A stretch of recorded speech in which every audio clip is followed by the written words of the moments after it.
अखिलेश ने एनकाउंटर को झूठा बताया, मायावती ने जांच की मांग की, तो अब योगी सरकार ने अपनी ही एसटीएफ के खिलाफ मजिस्ट्रियल जांच के आदेश दे दिए हैं। सही सुन रहे हैं आप, अतीक के बेटे असद के एनकाउंटर की जांच होगी। यूपी सरकार ने मजिस्ट्रियल जांच के आदेश जारी कर दिए हैं। झांसी जिले के नामित मजिस्ट्रेट इस एनकाउंटर की जांच करेंगे। तो इस मजिस्ट्रेट जांच में होता क्या है, चलिए समझते हैं। इंडियन पीनल कोड में स्पष्ट कहा गया है कि पुलिस को जो पावर मिली है वो उससे बियॉन्ड नहीं जा सकती। अगर पुलिस ये कहती है कि वो सेल्फ डिफेंस में पावर से बियॉन्ड गई थी, तो मजिस्ट्रेट जो है इसी बात की जांच करते हैं कि पुलिस जो कह रही है उसमें कितना सच है। मजिस्ट्रियल जांच का पूरा प्रोसेस क्या होता है, सुप्रीम कोर्ट के एडवोकेट सिंह ने विस्तार से बताया है, सुनिए। जब ऐसे किसी तरीके के मुठभेड़ होते हैं तो उसमें गाइडलाइंस दी हुई हैं कि सबसे पहले इन्फॉर्म किया जाएगा। एक मजिस्ट्रेट जो कि जुडिशियल मजिस्ट्रेट होगा उसको इन्फॉर्म किया जाएगा। उसके साथ साथ डीजीपी, आईजी, जितने भी ऑफिशियल्स हैं उनको इन्फॉर्म किया जाएगा। ये कहते हुए उनको इन्फॉर्म किया जाएगा कि इस तरीके के कोई भी एक्शन हुए हैं, पुलिस एक्शन हुए हैं जिसमें इतने लोगों की जान गई है, एक लोग की, दो लोग की, जिसकी भी है उसकी भी जान गई है। उस कंडीशन में 24 घंटे के अंदर मजिस्ट्रेट जो है वो स्पॉट पे विजिट करेगा। स्पॉट पे विजिट करने के बाद उसने सबसे पहली चीज होती है, देखिए किसी भी इन्वेस्टिगेशन में सबसे पहली चीज होती है कि वो इंक्वेस्ट रिपोर्ट बनाई जाती है। इंक्वेस्ट रिपोर्ट होती है कि अपरेंट कॉज ऑफ डेथ को जानने के लिए बनाई जाती है। अपरेंट कॉज ऑफ डेथ क्या हो सकता है कि जैसे वो गाड़ी कहाँ गिरी हुई है, पुलिस कितने बुलेट्स लगी हुई हैं, कितने उसके हाथ में पिस्टल थी या रिवॉल्वर थी या किस तरीके की गन थी, या सैंपल, जितने भी वहां के सैंपल्स होते हैं उनको इकट्ठा करने के पर्पज से जो भी वहां के लोकल लोग होते हैं, जो भी इंडिपेंडेंट विटनेसेस होते हैं, उनकी टेस्टमनी ली जाती है कहते हुए कि आप एक बात बताओ कि उस इंसिडेंट में जो एक्चुअल अकरेंस है उसमें क्या हुआ है। तो जो यथा स्थिति होती है उस टाइम की, तो जब जब मजिस्ट्रेट अपने स्पॉट पे पहुंचता है उस यथा स्थिति को देखता है। उसके बाद उन सबको रिकॉर्ड करता है। मजिस्ट्रेट स्पॉट पे आता है। मजिस्ट्रेट को सबसे पहले अपरेंट कॉज ऑफ डेथ देखना होता है कि क्या क्या रहा है, उन सबको जॉट डाउन करता है, रिकॉर्ड करता है। फिर उसके बाद बॉडी, क्योंकि पोस्टमार्टम जा चुकी होती है, पोस्टमार्टम पे जाने के बाद वहां बॉडी का जो इनर कॉज है कि बुलेट कितनी लगी और इंटरनल कॉज ऑफ उसमें पोस्टमार्टम होता है बॉडी का। बॉडी के पोस्टमार्टम की जो रिपोर्ट है उस रिपोर्ट को एनालिसिस करता है और जो अदर डॉक्यूमेंटेड है उनको, डॉक्यूमेंट्स हैं उनको एनालिसिस करता है। जो क्लू आया होता है जिसके आधार पे मुठभेड़ हुई है उस क्लू को वो रिकॉर्ड करता है। उसको इन सबके जो मटेरियल्स मटेरियल्स हैं, एविडेंसेस हैं, उन सबको वो रिकॉर्ड करता है, एक रिपोर्ट सबमिट करता है। मजिस्ट्रेट एक रिपोर्ट अपनी बनाता है जिसमें कि पैरामीटर वही रहता है कि क्या पुलिस ने अपने एक्शन के बियॉन्ड जाके, जितना पावर उसको असाइन किया उसके बियॉन्ड जाके किसी करके उसने इस मुठभेड़ को अंजाम दिया है।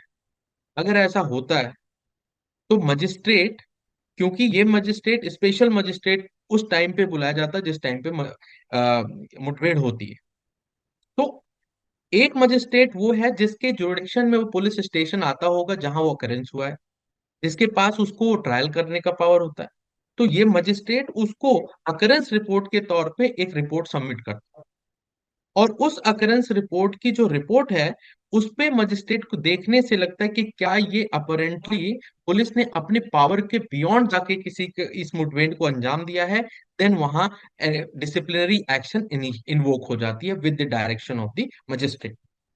दो डायरेक्शंस मेनली वहां होते हैं, एक to launch the FIR against these, जो भी ये लोग इन्वॉल्व हैं, जिसमें जो भी पुलिस ऑफिशियल्स इन्वॉल्व हैं उनके खिलाफ एफआईआर लॉन्च करने के। और दूसरा, उनको कुछ डायरेक्शन दिए जाते हैं कि जो भी उनके पास आर्म एम्युनिशन दिए हुए हैं जो गवर्नमेंट के हैं उन सबको आप ले जाके डिपॉजिट कर दें, जमल खाने में जहां भी उनका शस्त्रागार होता है उसमें डिपॉजिट करा जाता है। उसके अलावा भी जो होता है कि जो भी पुलिस के पास जो भी एक तरह से सस्पेंड करने का भी पावर आ जाता है, उस टाइम पे डिसिप्लिनरी एक्शन इन्वोक हो जाता है। अब जब एफआईआर हो जाती है तो फिर सिंपल प्रोसीडिंग, जो नॉर्मल ट्रायल की प्रोसीडिंग है, वो स्टार्ट हो जाती है। ये तो बात हो गई मजिस्ट्रियल जांच की, लेकिन अगर कोई इस जांच से संतुष्ट नहीं है तो उसके पास ऑप्शन क्या बचता है। कानून के तहत मजिस्ट्रियल जांच की रिपोर्ट दोनों पार्टी को दी जाती है, यानी पहली पार्टी हुई एनकाउंटर में शामिल पुलिस वाले और दूसरी पार्टी हुई जिसका एनकाउंटर हुआ है उसकी फैमिली। इसके बाद शिकायतकर्ता के पास दो ऑप्शन होते हैं। पहला, या तो वो रिपोर्ट के खिलाफ प्रोटेस्ट पिटीशन फाइल करे या हाईकोर्ट में रिट फाइल करे। लेकिन इसका पूरा प्रोसेस क्या है, सुप्रीम कोर्ट के एडवोकेट ने हमें बताया है, सुनिए। मजिस्ट्रियल जांच की देखिए दो प्रक्रिया है। एक है कि देखिए दो स्टेप से स्टार्ट होता है। एक है कि जब मजिस्ट्रेट अपनी जांच की रिपोर्ट देती है, तो उसमें क्या करता है कि दो हो सकती है, एक पॉजिटिव रिपोर्ट हो सकती है, एक नेगेटिव रिपोर्ट हो सकती है। तो जब पॉजिटिव रिपोर्ट आएगी कि इन लोगों का इन्वॉल्वमेंट नहीं रहा है, पुलिस ने अपना प्रॉपर जो अपना पावर था उसको एक्सरसाइज किया है, तो देन उस सिचुएशन में जो रिपोर्ट है उसकी कॉपी जो होती है वो कंप्लेनेंट को सबमिट की जाती है।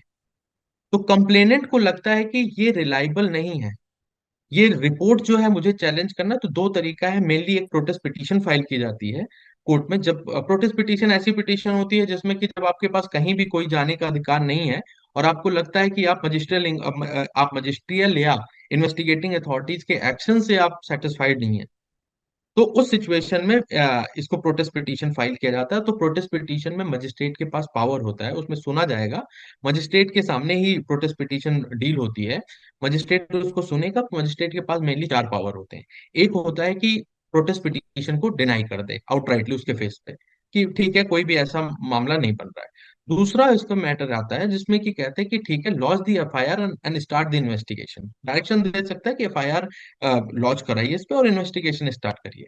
तीसरा आती सिचुएशन आती है जहां की वो अलाउ कर देता है प्रोटेस्ट पिटीशन को। इसका मतलब है कि जो प्रक्रिया जो 157 की इसको हम अकरेंस रिपोर्ट वाली प्रक्रिया है, वो प्रक्रिया स्टार्ट हो जाती है। वो तीसरी प्रक्रिया है। और चौथी प्रक्रिया है कि वो मजिस्ट्रेट कहता है कोई बात नहीं, हम इस पे ही कॉग्निजेंस में ले लेता हूँ, इसको कंप्लेंट की तरीके से इसको ट्रीट किया जाएगा। और उसके बाद जो कंसर्न पर्सन है, कॉग्निजेंस लेने के बाद कंसर्न पर्सन को इशू ऑफ प्रोसेस बोलते हैं, जिसमें समन या वारंट करके उनको बुलाया जाता है। ये स्टार्ट हो जाती है। ये चार प्रक्रियाएं हैं। तो जब एक तो ये प्रक्रिया स्टार्ट हो गई, दूसरा कि मैं रिट के माध्यम से भी, जो बीइंग ए कंप्लेनेंट, जो क्योंकि मुझे रिपोर्ट की कॉपी सप्लाई की, तो मैं रिट के माध्यम से भी हाई कोर्ट अप्रोच कर सकता हूँ। बहुत कम केसेस में जाना जाता है। 227 में रिट बनती है, आर्टिकल 227 226 दोनों में बन सकती है।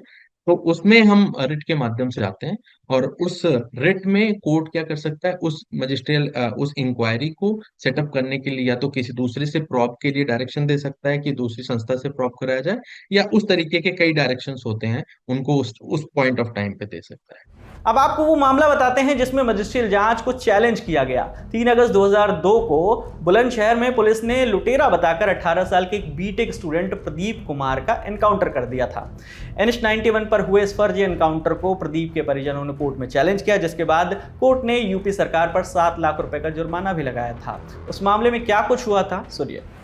जैसे अभी अभी आप लोगों को एक मैटर याद होगा, अगर क्योंकि अभी रिसेंट पास्ट में ही आपने सुना होगा, बुलंदशहर शहर में, बुलंदशहर जो डिस्ट्रिक्ट है आपका, बुलंदशहर डिस्ट्रिक्ट में 10 पुलिस वालों की इन्वॉल्वमेंट से एक निर्दोष व्यक्ति की हत्या हो जाती है सुबह सुबह, इस सो कॉल्ड, जो कि न्यूज के रिपोर्ट के हिसाब से। तो उसमें ये होता है कि रिपोर्ट्स जो है, रिपोर्ट्स जो मजिस्ट्रियल इंक्वायरी हुई, एग्जीक्यूटिव मजिस्ट्रेट उस टाइम पे होता था, एग्जीक्यूटिव मजिस्ट्रेट ने इंक्वायरी की, अपनी रिपोर्ट सबमिट करी, जिसमें कहा कि नहीं नहीं वो इन्वॉल्व है।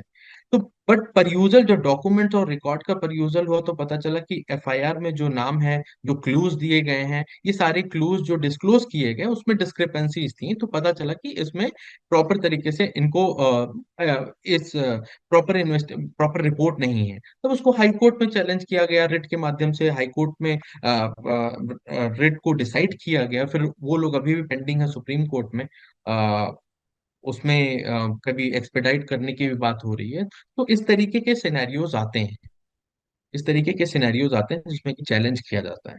आपको बता दें कि सुप्रीम कोर्ट ने साल 2015 में पुलिस एनकाउंटर के संबंध में दिशा निर्देश जारी करते हुए कहा था कि हर एनकाउंटर की जांच होनी चाहिए। सुप्रीम कोर्ट गाइडलाइन के अनुसार सीआरपीसी की धारा 176 के तहत हर एनकाउंटर की मजिस्ट्रेट से जांच अनिवार्य है। पुलिसकर्मियों को हर एनकाउंटर के बाद इस्तेमाल किए गए हथियार व गोलियों का हिसाब देना होता है। फेक एनकाउंटर में दोषी पाए गए पुलिसकर्मियों को निलंबित करके उनके खिलाफ उचित कार्रवाई करने का भी नियम है, और अगर दोषियों पर कार्रवाई नहीं होती है तो पीड़ित पक्ष जो है वो सेशन जज से इसकी शिकायत भी कर सकता है। तो अब अतीक अहमद के बेटे असद के एनकाउंटर में सबकी निगाहें जो है इसी मजिस्ट्रियल जांच पर ही टिकी हुई हैं। इस खबर में फिलहाल इतना ही। मेरा नाम है विकास वर्मा। देखते रहिए दी ललन टॉप। शुक्रिया।